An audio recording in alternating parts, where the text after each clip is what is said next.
Maaltu sitti bade anoo gammachuu kee beeka. Anoo kolfuu kee malee homaa tokko hin beeku. Viidiyoo hojjedhu keessatti immoo jaalala akkasiif qabu sitti maddeeraati. Akka namni tokko siin qabne sitti maddeera. Maal taatee boonee attammoo dhiboo attaman godha eessa kollita. Anatu du'e malee atoon duune. Amanuun dadhabe. Nama meeqatti bilbilee meeqa barratta amanu. Booniin kan lubbuu ishii darbe sababa mucaa kanaati. Maali jennaan dheengadda wallolanii jiru.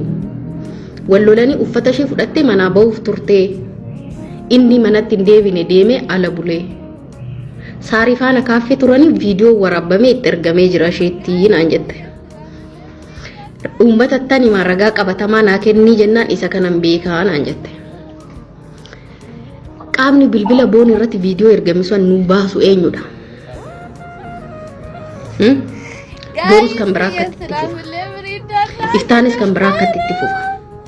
Qananii addunyaa argitanii bara 2017 har'a namni waa'ee shaasa on jiru.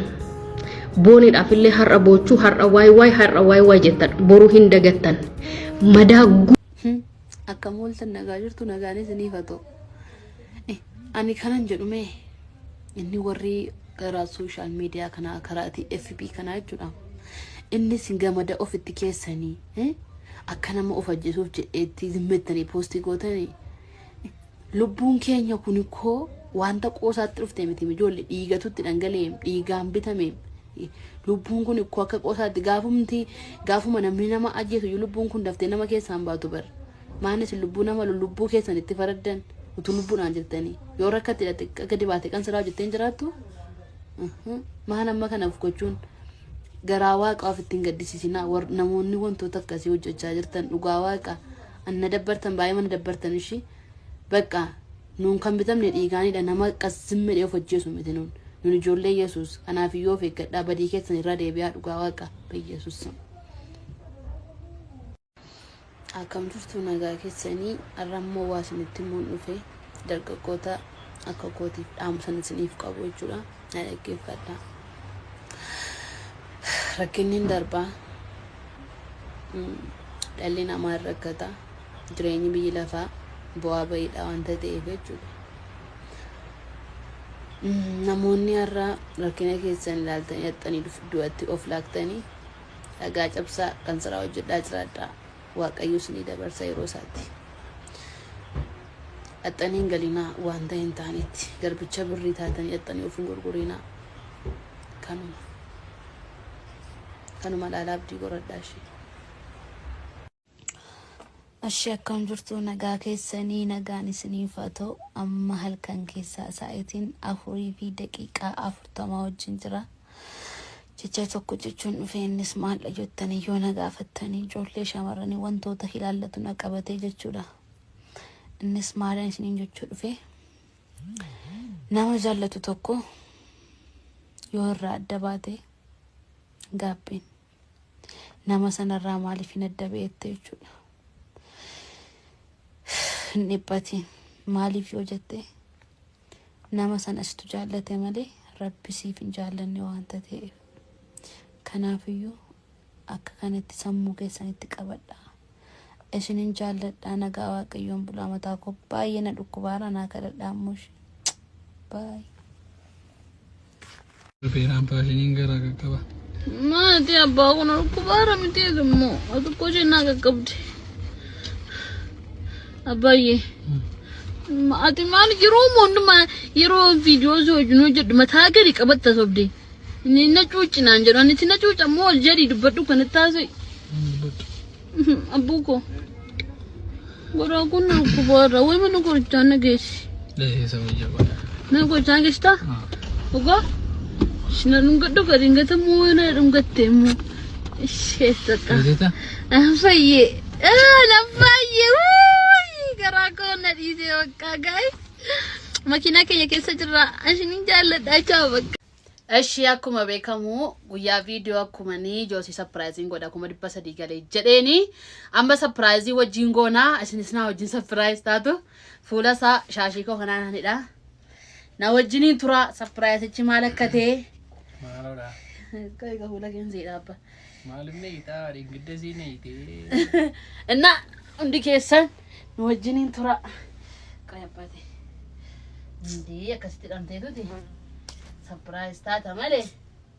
Warra abbaa manaa akka gootii qabdani. Ittiin boonaa ishii. Engudum fide natti. Ka asii gadi fuuta. Na egaa dhaqee fidee nu faatee masitti. Duukaa dhaqoo joo. Taa'ii maalii gadi. Samana Sagalee isaa dhaggeeffadhee yoo nan baraadillee garuu. Maal sagalee maali? Qaame. Sagalee maali abbaati? Sagalee wantichaa dhaggeeffadhee hin baruudha. Eeshi.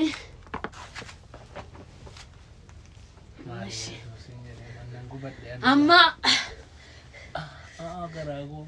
Eeshi. Egaa akkuma beekamu manni keenya soofaan qabnu malatti qoqa keessa jiraannaa siree maratti surprise wal goona homaa gochuu hin danda'amu amma barri dabartutti. Innaa surprise tokkoffaanii ija kee fudhadhu abba. Keetaa. Net. Yesuus qo'ichi galgaleen fudhaa. Namoonni baay'eeni waan baay'ee bitii fi naa jechaa turan. Tokkoffaa irratti kan jedhame daabboo bitii fi naan jedhan. Daabboo bitii fi daabboo kenniif naan jedhan. Kuno daabboo si kenneera. Sixootaan lammaffaan immoo sixootaan Waaman bitii fettan nabdani daabboo bitii fettan. Sixootaan lammaffaan immoo kunooti. Waan baay'ee jedhame garuu kanuma lamaan si bite. Nyaadhu ka daabboo kee. Baay'ee kaasta. Mindin naa jedhama. Iskiilaa. Ay hiiki gaara dafi. Maalidha? Maaloo? Hiiki. Wuuy. Shittoo kan taane. Yesuus semi. እግዚአብሔርን ይኸው ጋይስ በኢየሱስ ክርስቶስ ስም ሽቶ ቀደም ብተፊ ሰርፕራይዝ በገኩ በድበሰዲና ገልቴ ቴንክ ዩ ቀጠሪ አባመ ነው ናጅራጡ አቤት አቤት አቤት ሽቶን ባይጃለዱ ደደሞሩ ጋረቤ ታካቢ ተኔ አንመቶ ፍተያላ ሰከና ምት ሆነ ይወም ብተ ሻሊስ ሻሊስ ደንሱን ሻሊስ ሰከና ገሩ አረላ ይችላል አባቴ ካና ብተኔ አንም ሞብቱ ደገያችሁን ቦርሳ ከን አርገደ ቦርሳ ከነስ ብተደ ገሌ ያስማ ከነሰና ተፈዳታ